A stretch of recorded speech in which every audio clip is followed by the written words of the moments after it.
Oi, eu sou o Felipe e eu quero falar hoje sobre o livro A Redoma de Vidro, da Sylvia Plath. Sylvia Plath. Sylvia Plath, acho que eu acertei. O último livro que eu li foi O Ar Que Me Falta, do Louis Schwartz. Nesse livro, o Louis ele conta um pouco da sua história e do modo como ele enfrentou a depressão na sua vida. Eu fiz um comentário sobre esse livro aqui no YouTube, se você quiser ver o vídeo, você pode clicar no card aqui em cima. Continuando nessa toada, nessa temática em relação à saúde mental e especialmente à depressão, eu recebi a recomendação de ler esse livro da Sylvia Plath, A Redoma de Vidro. Eu já tinha ouvido falar da Sylvia Plath. Não conhecia sua obra ou sobre o que ela escrevia, mas certamente já tinha ouvido o nome dela no círculo dessas pessoas que comentam literatura. Aliás, eu não ouvi o nome da Sylvia Plath à toa. Em 1972, inclusive, a Sylvia Plath recebeu o prêmio Pulitzer. Esse prêmio, para quem não sabe, congratula, né? Premia os melhores trabalhos na área da música, da literatura e do jornalismo. E a Sylvia Plath foi uma das poucas pessoas que recebeu esse prêmio de forma póstuma, né? Ela já havia falecido aí há alguns anos, quando ela recebeu esse prêmio em 1982. Voltando ao livro, eu li A Redoma de Vidro no meu Kindle, então por isso que eu não tenho a versão física aqui comigo. Esse livro ele foi lançado pela primeira vez em 1963 e conta a história da Esther Greenwood, que é um alter ego, assim, da Sylvia Plath. A história se inicia, então, com a Esther, ou a Sylvia, nos seus anos de universidade na cidade de Nova York. A Esther, fazendo, assim, uma certa retrospectiva, vivia uma vida típica dos subúrbios norte-americanos. E daí, então, a partir da sua inteligência, da sua habilidade, enquanto escritora, ela recebeu uma bolsa para estudar na cidade grande, para estudar na cidade de Nova York. Desse modo, é possível dizer que a Esther era uma espécie de garota prodígio ali naquele período. Ela era uma pessoa muitíssimo inteligente, ela era uma pessoa bonita e muito admirada e até mesmo invejada por outras pessoas, por outras garotas ali do seu meio. Essa vida, ela parece a vida dos sonhos, assim, pra muita gente. Imagina você, assim, sair meio que do nada, digamos assim, e mudar completamente de vida, né? Ser reconhecida naquilo que você faz e morar numa cidade grande como a cidade de Nova York. E essa vida, a princípio, ela parecia também uma vida dos sonhos para a própria Esther. Em uma das passagens do texto, inclusive, ela vai dizer que ela achava que estava vivendo a melhor época da sua vida. No entanto, um pouco tempo depois, ela vai começar a demonstrar uma certa insatisfação com o modo, com aquela vida que ela estava levando. Na página 30, ela vai dizer um pouco mais sobre isso. Eu estava me sentindo bem deprimida. Tinha sido desmascarada naquela manhã pela própria JC, e agora sentia que todas as suspeitas desconfortáveis que eu sempre tivera a respeito de mim mesma estavam virando realidade. E eu não conseguiria esconder a verdade por muito mais tempo.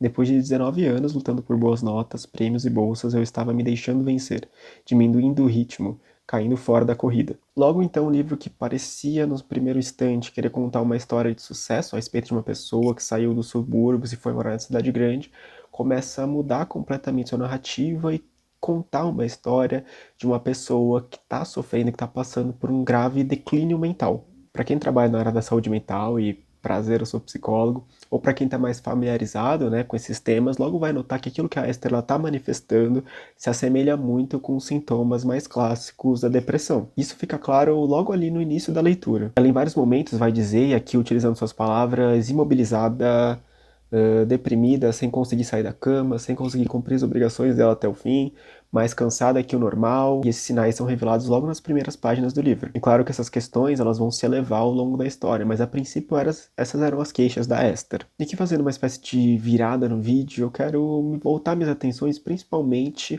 para a saúde mental da Esther do que para a história em si. É claro que para fazer isso eu vou precisar retomar a história a todo instante, mas vamos focar um pouco nessa questão da saúde mental da Esther então. Aliás, é preciso lembrar que a Esther Greenwood ela não é propriamente uma personagem, mas um alter ego da Sylvia Plath. Ou seja, embora assim alguns eventos tenham sido adaptados, né, pela autora para o livro, a maioria das coisas que aconteceu nessa história aconteceram de fato na vida da Sylvia Plath. Então, ficção e realidade se misturam bastante aqui nesse livro. Como ponto de partida para falar da saúde mental da Esther, eu quero usar como base, né, um artigo do Aaron Beck e, de certo modo, fazer algumas críticas a ele. O Aaron Beck, para quem não sabe, esse senhor fofo aí do lado, ele é até hoje um dos psicólogos mais importantes, mais renomados da história da psicologia, porque foi ele que fundou a psicologia, a escola de psicologia cognitivo-comportamental. O Aaron Beck atualmente tem 99 anos, pois é. E dependendo de quando você está vendo esse vídeo, pode ser que ele tenha completado um século de existência, olha só. Mas eu sei, esse é um papo que interessa mais psicólogo mesmo. Voltando, o Aaron Beck vai escrever nesse artigo, que é um artigo relativamente famoso, a respeito da saúde mental da Esther. Nesse artigo, o Aaron Beck ele vai explicar que a Esther ela tinha de fato depressão,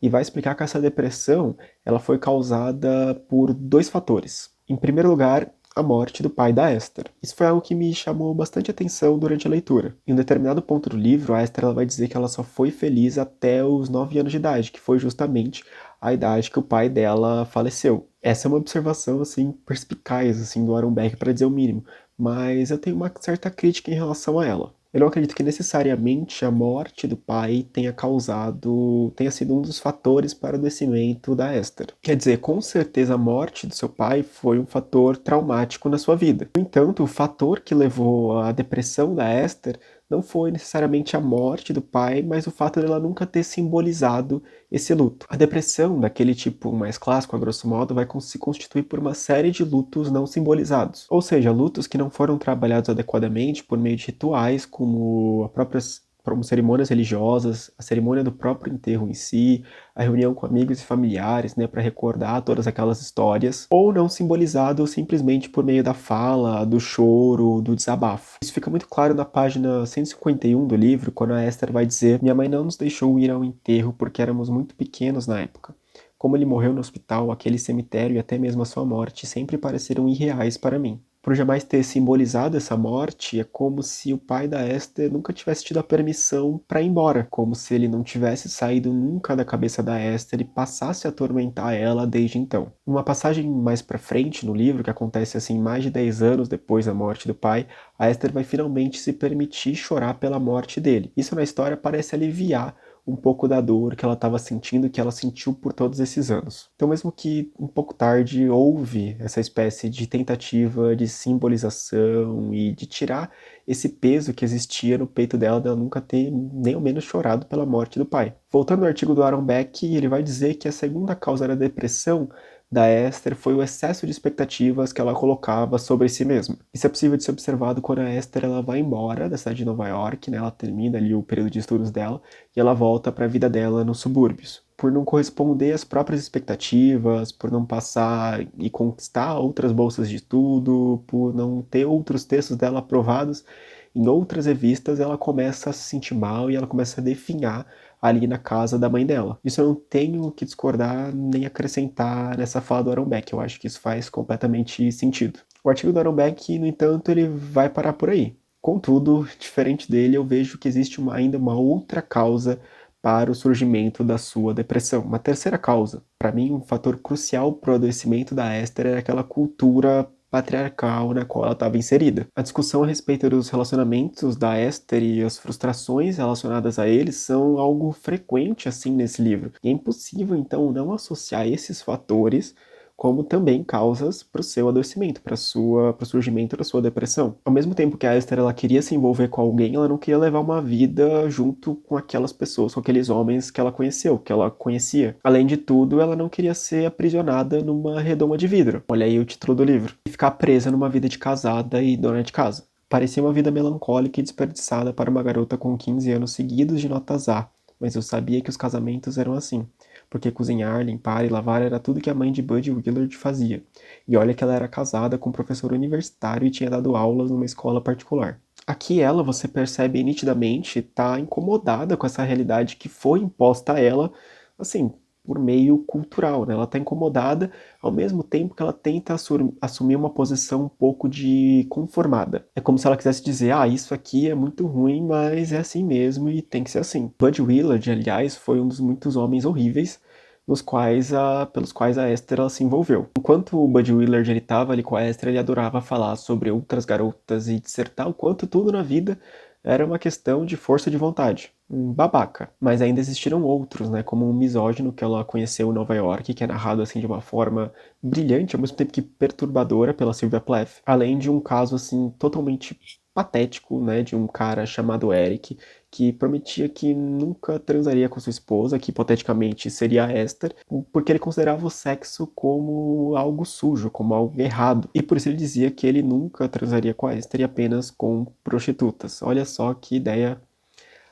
patética, né? Depois de ler esse livro, você observa que todo o contexto, né, no qual a Esther vivia, ele era doente. E é provável que todos ali à sua volta também adoeceram de algum modo. Para resumir, a vida que a Esther levava era muito limitada. Ela seria mais cedo ou mais tarde limitada intelectualmente, além, claro, caso ela se casasse, ela também seria limitada sexualmente. Aliás, daí também pode vir o título desse livro, A redoma de vidro. A redoma de vidro pode ser nada mais que um objeto, assim, translúcido que aprisionaria a Esther, né, impedindo ela de ser quem ela sempre desejou ser, de quem ela inconscientemente desejaria se tornar. É como se, através, né, dessa redoma, desse objeto translúcido, ela pudesse ver uma realidade completamente diferente da qual ela estava vivendo, sem as limitações de gênero, sem as limitações sexuais, sem as limitações intelectuais, e que ela não conseguiria alcançar esse outro mundo justamente porque ela estava aprisionada nesse, né, pelo contexto cultural no qual ela estava inserida. Voltando ao livro. Para tratar da sua saúde mental, a Esther ela vai se consultar com um psiquiatra ali da região, chamado Dr. Gordon, que aparentemente era um cara renomado ali nos subúrbios, ali na região que ela vivia. Então ela chega ali, fala sua queixa e vai embora. Na segunda sessão, olha só, depois de apenas uma única sessão,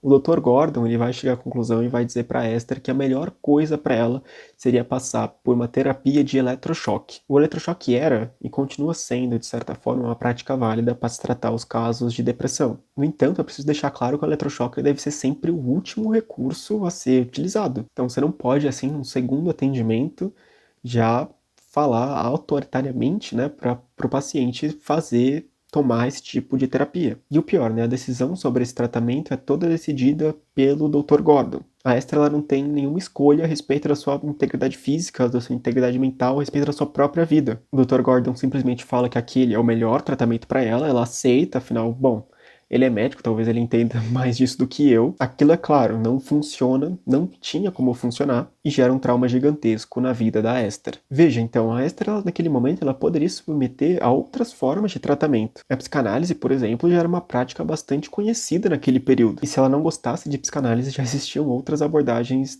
terapêuticas naquele momento. Além disso, alguns medicamentos, se fosse o caso, eles já estavam começando a ser comercializados lá a partir da década de 50. Bom, nenhum desses tratamentos ele é buscado, e a partir daí, então, a saúde da Esther ela vai começar a se deteriorar cada dia mais, até chegar num ponto que a Esther ela é internada numa clínica. Então, ela fica lá por um tempo, às vezes é trocada de clínica, muitos lugares ruins, principalmente lugares ruins, mas depois de algumas trocas, a Esther ela vai finalmente encontrar uma clínica de reabilitação, né, um hospital psiquiátrico minimamente bom. E nesse hospital psiquiátrico bom, assim, suficientemente bom, ela vai encontrar uma antiga amiga que era a Joan. Fazendo assim um breve parênteses, essa personagem da Joan ela é muito interessante para mim por aquilo que ela representa. A Joan era uma típica garota assim, perfeita, funcional, que você olhasse para ela você jamais imaginaria ela numa clínica de tratamento de saúde mental. No entanto, ela tá lá, e eu acho que ela estar lá simboliza, ilustra, né, esse fato de que essa funcionalidade, né, que a gente vê no nosso dia a dia, às vezes é uma mera aparência, e que, de certo modo, qualquer pessoa pode atravessar, pode passar por um transtorno mental. Nessa clínica ainda, a Esther vai encontrar a doutora Nolan. Essa é uma personagem fundamental na história, porque ela vai tratar a Esther muito bem. Então vai permitir que a Esther fale o que sente, vai permitir que a Esther ela seja acolhida, vai permitir que a Esther ela seja respeitada. Esse é o primeiro personagem, assim, em toda a história que vai tratar a Esther dessa forma, dessa maneira positiva. Aliás, é também por meio da doutora Nolan que a Esther ela vai se submeter a uma cirurgia para que ela não engravide. Pelo que entendi, ela vai colocar um DIU, eu não sei muito ao certo. De todo modo, a partir dessa passagem do livro, a partir dessa cirurgia, a Esther ela vai começar a se sentir livre. Ela não seria obrigada, dessa forma, a submeter um relacionamento horrível com uma pessoa ruim, apenas pelo fato dela estar grávida, dela ter um filho com essa pessoa. Isso sim foi uma revolução na vida da Esther. E foi uma revolução mesmo que a primeira relação sexual da Esther ela tenha sido traumática. Afinal de contas, ela teve uma espécie de hemorragia. Esse trauma da primeira experiência, no entanto, não soou para Esther como algo negativo, como algo que funcionasse como uma espécie de castigo para ela. Pelo contrário, ela continuou se sentindo livre mesmo com essa relação que foi ruim, né? Afinal, agora ela tinha a própria sexualidade sob o seu desejo. Aliás, falando sobre sexualidade, fazendo um outro parênteses, me chama a atenção a ignorância da Esther a respeito de uma relação homossexual entre mulheres. Numa conversa ali com outra paciente da clínica, a Esther ela diz que não faz a menor ideia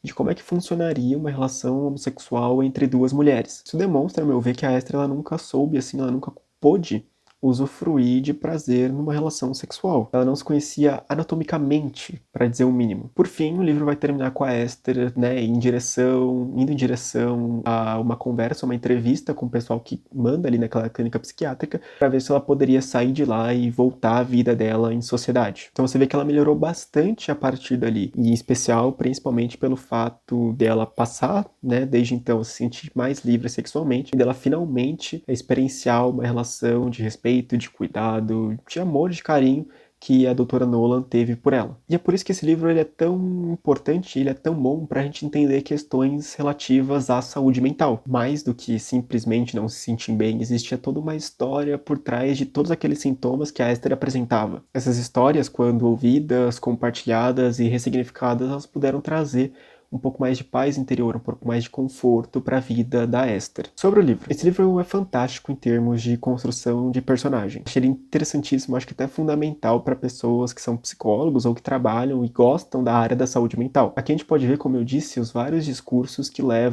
caminham para o surgimento de um transtorno mental na vida de uma pessoa. Por trás de cada transtorno mental, como a depressão, no caso da Esther, existe uma história, existe um contexto, existe uma narrativa que precisa ser contada. É importante ressaltar essa palavra, história. Nunca são só sintomas isolados, mas toda uma arqueologia da vida da pessoa. Precisa ser escutada, precisa ser ouvida, precisa ser acolhida, precisa ser cuidada, ressignificada. Aliás, esse livro é excelente também para pessoas que trabalham com questões sociais, como feminismo, estudo ali de comportamentos culturais e daí por diante. Eu tentei traçar alguns pontos que eu julguei importantes, mas com certeza essa discussão ela poderia se estender para muitas outras partes do livro. Mas eu acho que eu mostrei o suficiente assim para iniciar, para dar um pontapé inicial nessa discussão, pelo menos. E agora, importante aqui, ao contrário do que algumas pessoas falam, eu não recomendo esse livro de forma alguma para pessoas que estejam de alguma forma passando por um episódio, por uma questão de transtorno mental. Não vejo como esse livro ajudaria de alguma forma a pessoa que está passando por um momento difícil da sua vida. Na verdade, eu acho que esse livro pode trazer consequências mais ruins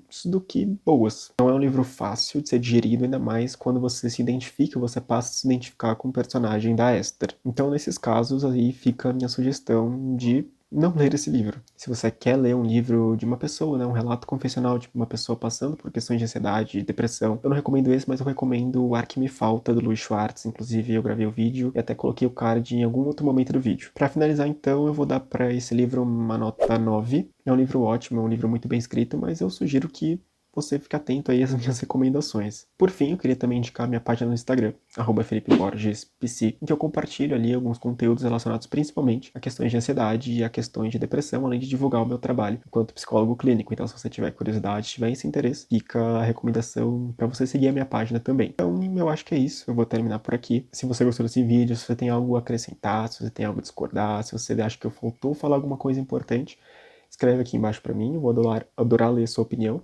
e é sempre importante a gente estender a discussão. Para finalizar, e não menos importante, eu peço que você se inscreva aqui no canal. Eu estou no começo aqui do YouTube e a sua inscrição ela é muito importante para que me incentive a continuar fazendo vídeos e para que o YouTube recomende o meu trabalho para outras pessoas. Então, se inscreve aí, deixa esse like também caso você tenha gostado, e eu vou ficar muito agradecido. Então é isso, eu fico por aqui e até a próxima.